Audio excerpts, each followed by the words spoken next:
I'm about to feed him to the sharks right now. Get him hype right now. Yeah. You know the ground is up. Yeah. Everybody that trains, you know the game.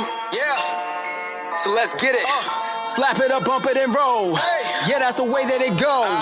Ain't no better way to better yourself in this game. You're feeling the growth. That's time on the mat. We put in the work. Believe it ain't easy, I know. But we train for the love of the game, the love of the art. Now slap it up, bump it, let's roll.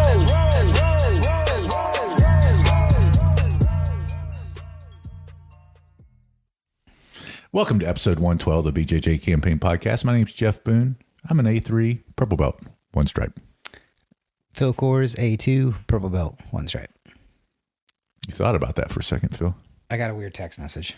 Oh, weird text message. Right as you hit play. Uh-huh. Does it show it? No, it doesn't. It's From Scott. Somebody tried to break into his house yesterday morning. That was distracting. Yeah. Yeah. Shotgun to the face, huh? Yeah. That's Ohio stuff. That is distracting. Well, yeah. You know, you gotta keep them bare arms. Anyway, or the right to bear arms, which I like. That's why I wear tank tops. So first off, Gordon Ryan update. Do you know the latest? I don't. So Felipe Pena just got suspended for a year from the IBJJF because of Mexican supplements. Okay. And so they're not under the IBJJF, so it doesn't matter. Their match is still August 7th. Oh, okay. And now Pena's suckered his brother into putting in another 10,000, so it's like 20,000. And I think it's 10-1 on each of those. Yeah, well, I mean, he doesn't have to be clean for a year, so like, right? He should be good to go by then. Yeah, like really good. All right, cool. Mm-hmm.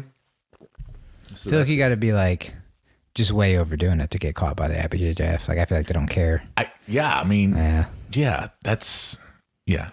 Well, and they stripped his title, you know, because he won the Gi Worlds, and so they stripped his title and gave it to whoever was second. I can't remember who it was. Mourinho, or I don't know. I think it was Mourinho, Pedro Mourinho. Okay. But I'm not sure.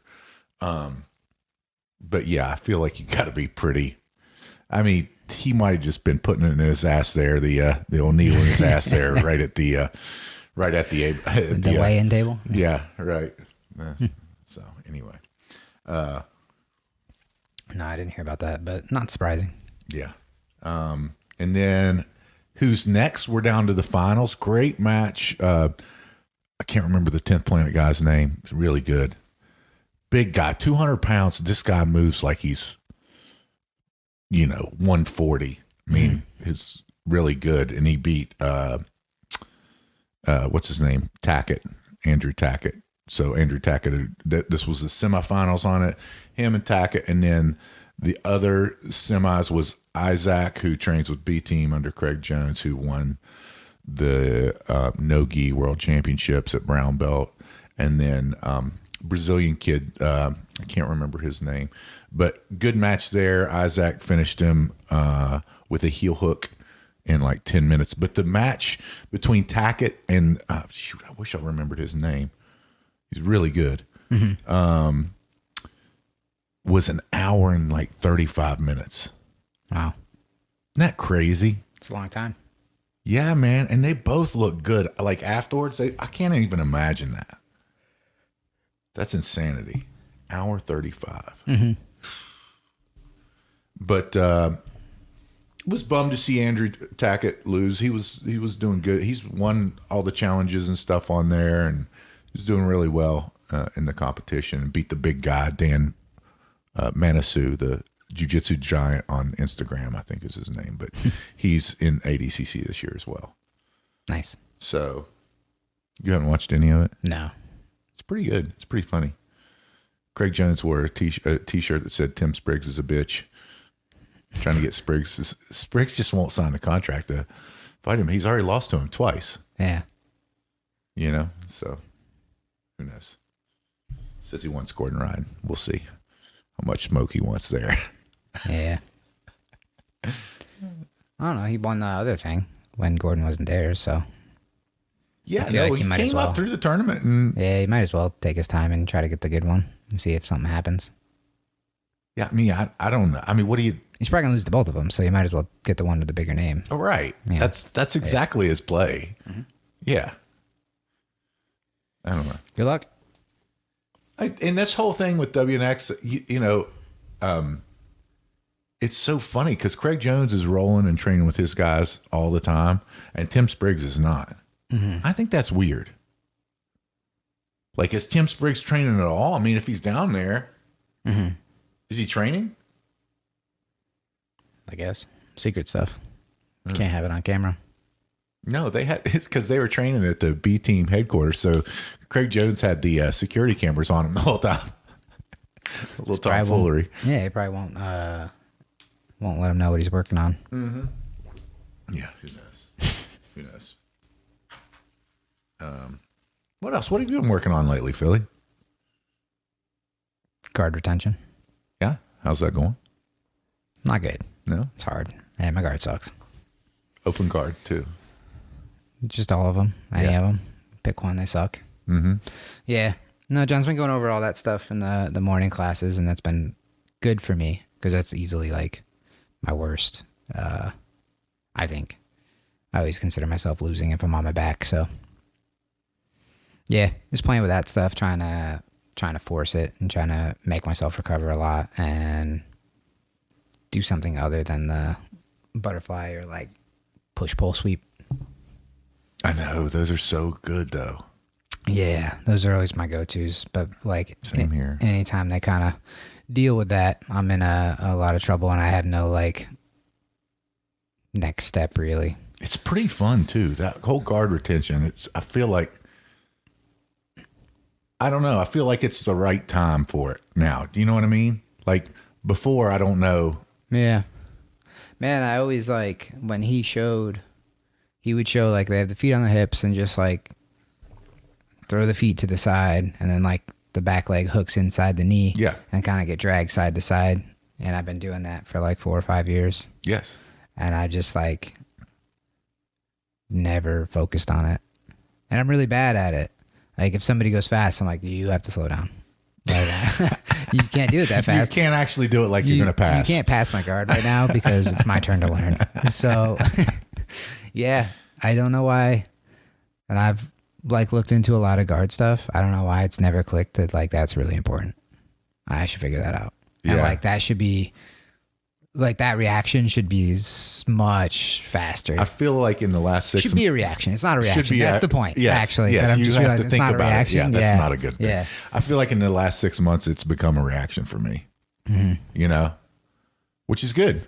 You know, it's one of those things. So that's just something I'm really noticing and trying to get a lot better at is the guard retention stuff. Yeah. No, me too. I think it's super. You know, I mean, before my guard retention was just keep my ankles closed as tight as possible and Right. hold on to the Yes. head for dear life. And I was pretty good at retaining that. yeah, But yeah. doesn't always work. No. Some people can open a guard. No, some people are big. Some people stand up. It's all these problems that I didn't consider before. So that's funny. Let's see. Yeah, but I have liked a lot of what he's showing, especially the reverse De La Riva stuff, to make that inside hook, because I always kind of go to this crappy like knee shield sort of position, which feels much more defeated than the hook feels a lot more offensive, to where I can make a lot more space and basically reset. From the knee shield, that the reset's a lot harder.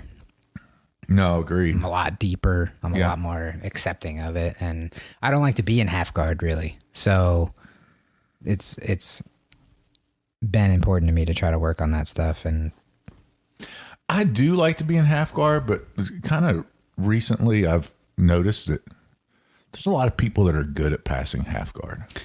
I love being on top in the half guard. I do too. That's what I don't mean. like being on the bottom in the half guard. Yeah. Yeah. No, I'm right there with you. The top of the half guard, it feels pretty strong. Yeah, I agree. And that's what makes me like, because I used to love playing half guard, and I still do to some extent. But man, you get somebody who's better than you. That's a hard one to, because if they don't want to be in it, they don't have to be. They can just back up and stand, and then you're kind of caught on your heels, so to speak, because you're not in a sitting guard whenever they get out of that guard. So they're already in passing position, Yeah. That's what I was talking with Michael about yesterday, is like, because he's passing my guard sometimes when we're drilling, and I'm like, that's to me, I feel my weaker side. Like I feel a lot more confident passing. Like I can pressure somebody who's better than me. I can pressure their guard a little bit. Yes.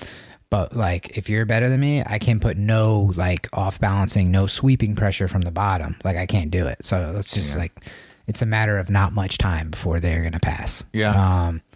So that's what I need to work on. And I have been playing a lot of the sitting up and the butterfly, and none of like daily give. I've never taken to it, never liked it, never really understood how to get my leg in there to where I felt comfortable with my knee. I'm a little bit better now, but I still don't love it.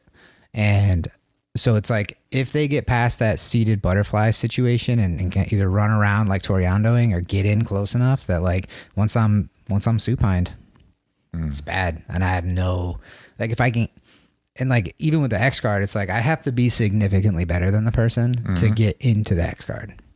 It's just how it is. Like I've just never really gotten super good at it. Or you could have somebody like you that whenever they pass, a lot of times they just go right into being top X guard. Yeah. Yeah, the foot in super far away. Yeah. Luckily, somebody told me about that recently, so I'm now more aware of that. Yeah. All these secrets you guys keep. I don't know why you can't just say it. Oh, okay. So did you take anything from the learning process of jiu-jitsu into your crossbow target practice that we just had? No, that was more video games. More video game? Yeah. Fair enough. Yeah. Fair enough. The learning process from jiu-jitsu has fixed everything else, though. Like all the school stuff I try to do, all the chicken stuff I try to do. I never used to just try shit. I just used to try to do it super perfect, and then if it didn't come out super perfect, I was like, that's not me. I'm not the guy. I can't do that kind of thing.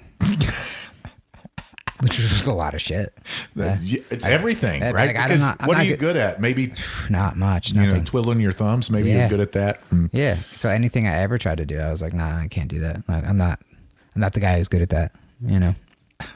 It's a huge problem that I didn't realize I had. I'm sure a lot of people don't realize they have, because you just see other people do stuff and they're like, oh yeah, he's good at that. Like he's naturally good at that. I like that I no longer think anybody's naturally good at anything. I don't think they are. They might be naturally gifted athletically, right? But they're not naturally good at it. It just doesn't exist. Yeah, I like that I've changed my mind about that specifically. Yeah. How long did that take? Not long. After I started jiu-jitsu. When I read the book. Because I thought I was just naturally... When you read, 10,000 Hours by Malcolm Gladwell? Is that what you're talking? No, Town Code. Oh, yeah. Oh, that was a good... Daniel Coyle. Yes, Daniel Coyle. Not many authors I'll remember. I don't know why I remember that one. I like that book. I should reread. I've got that on Audible. I should... That's a good one. I've done it twice, I think. Yeah, I think I got in towards the end where it kind of falls off at the end. But the beginning of it's really good. Yeah. Maybe the end doesn't suck, and maybe it was just where I was at that time that the end sucked. I remember the end falling off in content. Like I remember I was Not like, as good. Yeah. But I was pretty high on the book overall. Yeah. Not a waste of time. I just didn't love the ending. Yeah. I just felt like for whatever reason it could have been over. Maybe I'll wait and get your feedback if you re-listen to it, because it's not very long. If you re-listen to it, I'd be curious to see how you feel about the end this time. But I've listened to at least the first half. I know a second time. I remember thinking whenever you said that, because I liked the whole book, and I remember thinking, I kind of felt that way, but I don't remember feeling it really heavily, feeling that it was bad at the end. I just remember thinking, it tailed off. That's okay. It was good throughout, and that was just my perspective on it.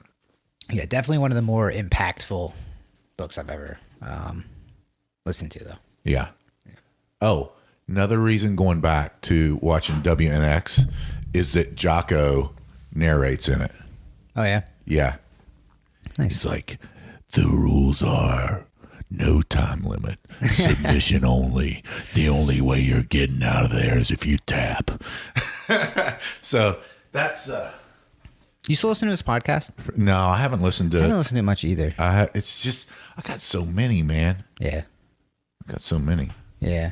I'd be curious because I think he did some more on like current event stuff, but I've never been like a big, huge like war story guy. So like that, even like movies and stuff. I'm coming around. Like Band of Brothers was super good. Yeah, I've watched that because Molly, it's one of her like repeat ones that she'll put on. So like we've gone through that. Fantastic series. Yeah, a few times. Where My brother made me watch that, and I was so glad he did. It was been years ago. But yeah, that was really good. Good. It holds up. Yeah.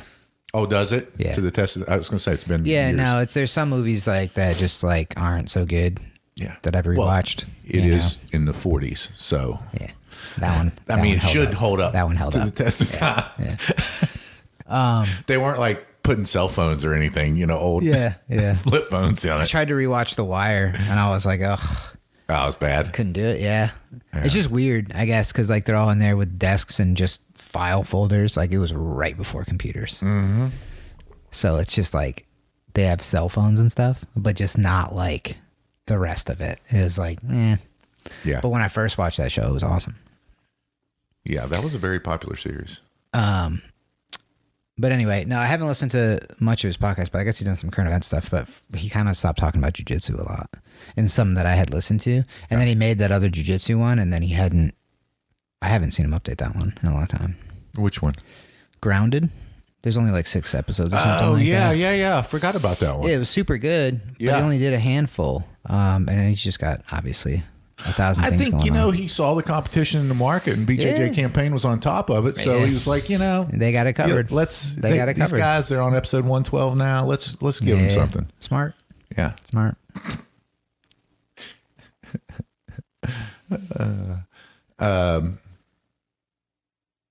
So I'm. You were what? talking about what were you saying about the WNX? Just that he narrates it? He narrates, yeah. I mean, like it's short stuff. Like he does Like the a read. rules. He does the intro in the beginning. Okay. He does like the updates on the matches, like the who wins. But I just like that because And how do you know it's him? it says narrated by Jocko Willem. Oh, okay. I mean, there's really no mistaking it, Phil. Yeah.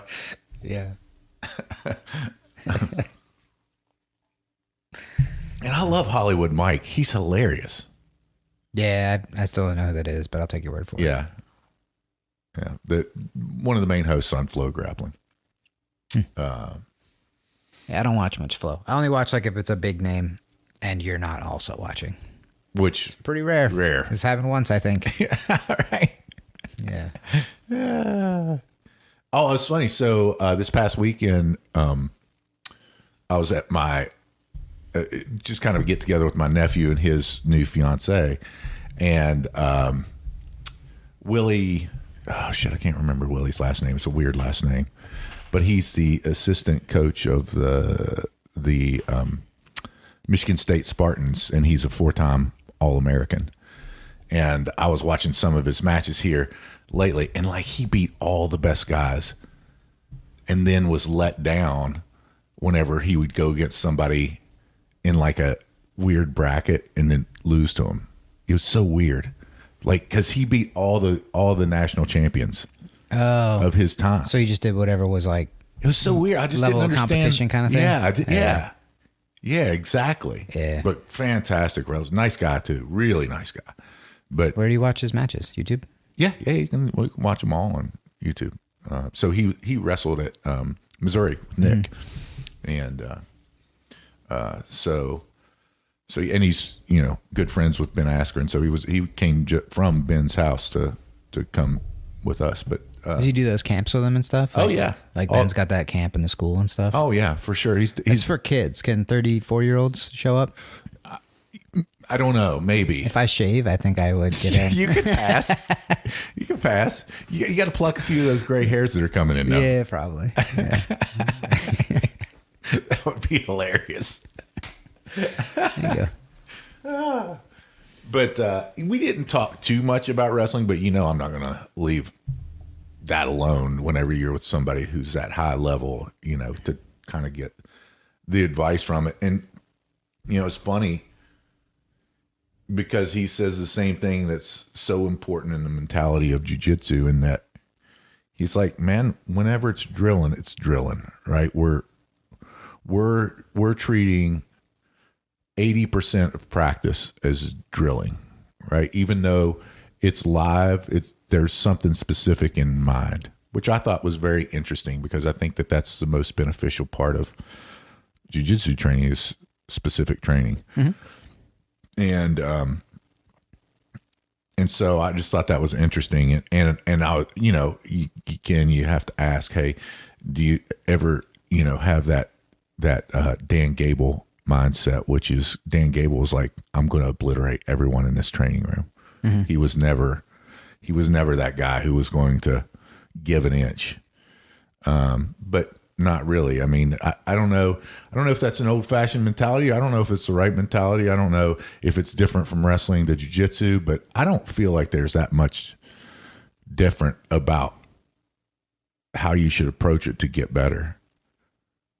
As far as being in bad positions and doing that sort of thing. I don't know. Hard to say. Yeah. Because, if you're never in that, if you're so focused that you don't get into the bad positions, mm-hmm. I don't know. And you're kind of like you're already losing if you're there. Yeah. I guess it would depend on the rule set, mm-hmm. too. Like, if you're doing submission only, then obviously you're going to need to be ready. And it's less impactful.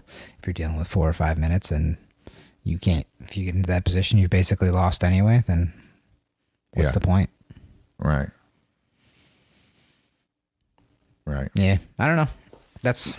I see, and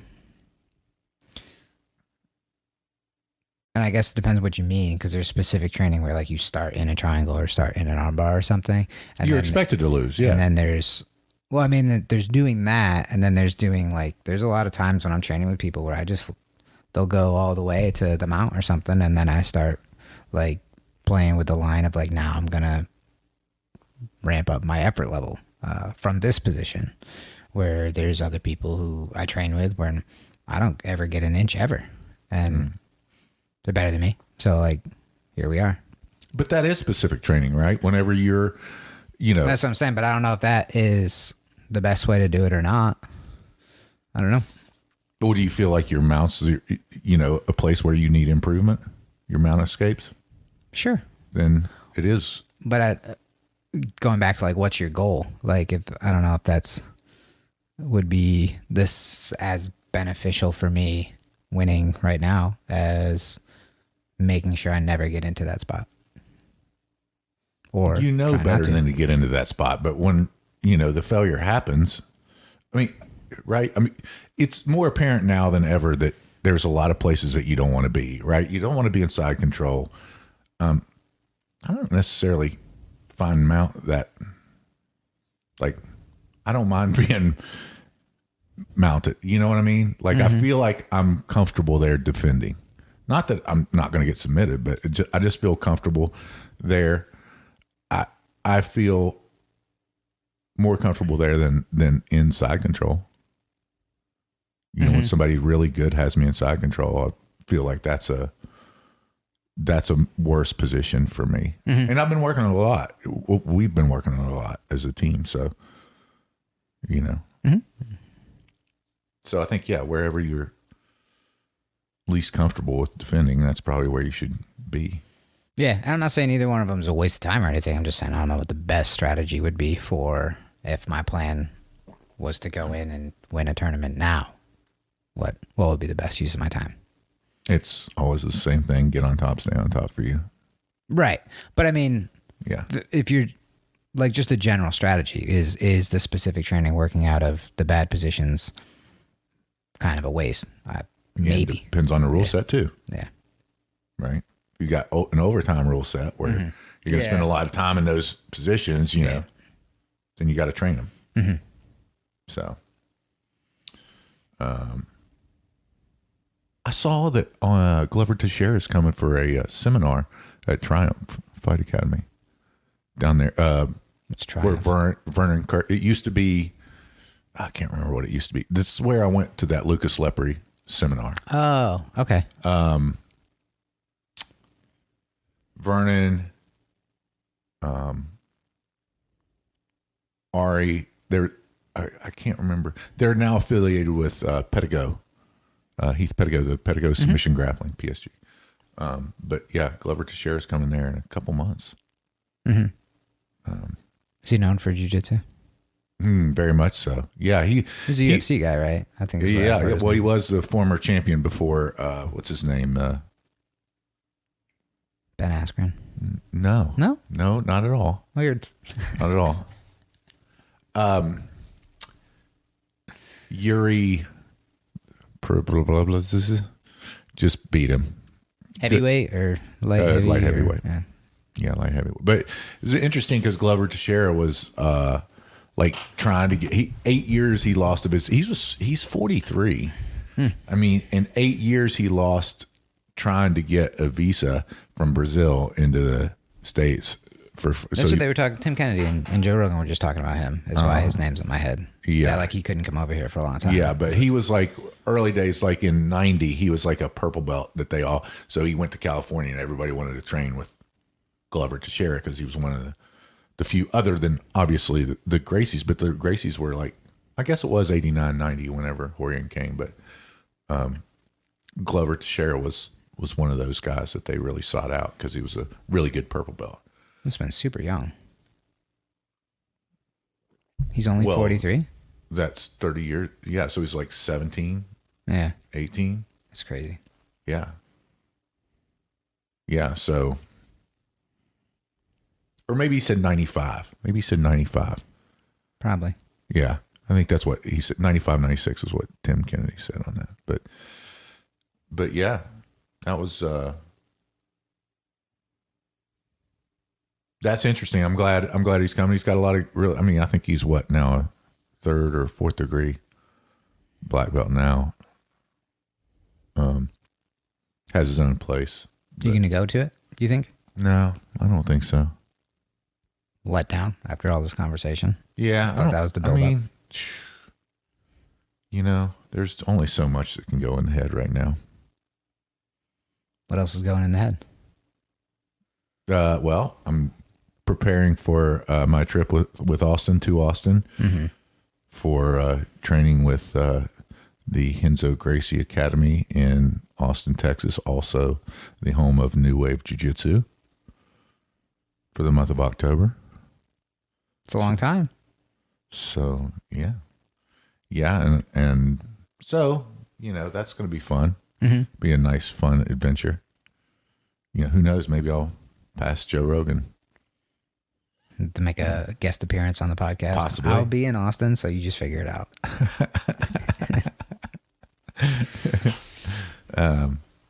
So yeah, I'm looking forward to that. It'll be a lot. I'm going to have to figure out a lot between now and then on how I'm going to catalog all the information, you know? Yeah. You're just like a sponge, man. They say it once and it soaks in and you never forget a detail.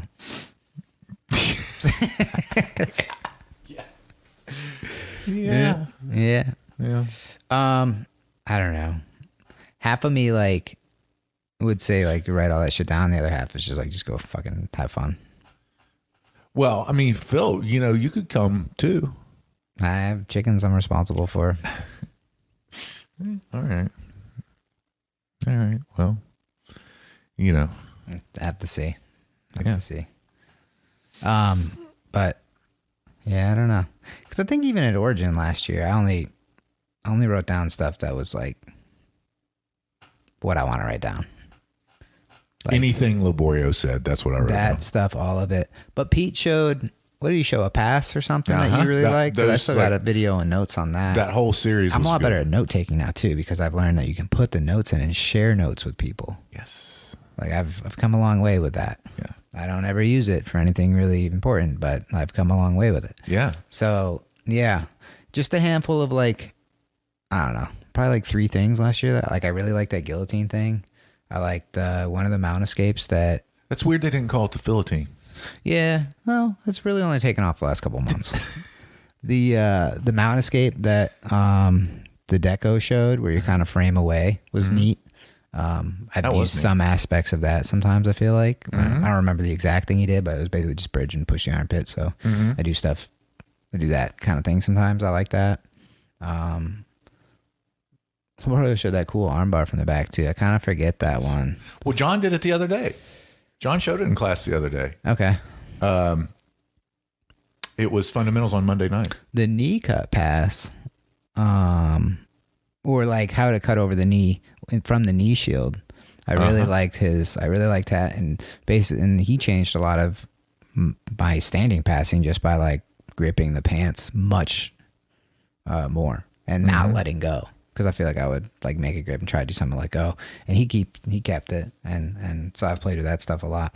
But yeah, there's a lot of other stuff that we did that was cool that I don't remember. Yeah, I mean, I think that's the way to approach it. Is that? But that's what I would probably do when you go get down the stuff you're interested in. Don't try. It's overload. Like they're teaching a year's worth of curriculum in 8 days. You know what I mean? Like 3. I mean, let's think about it, 3, 8, 24.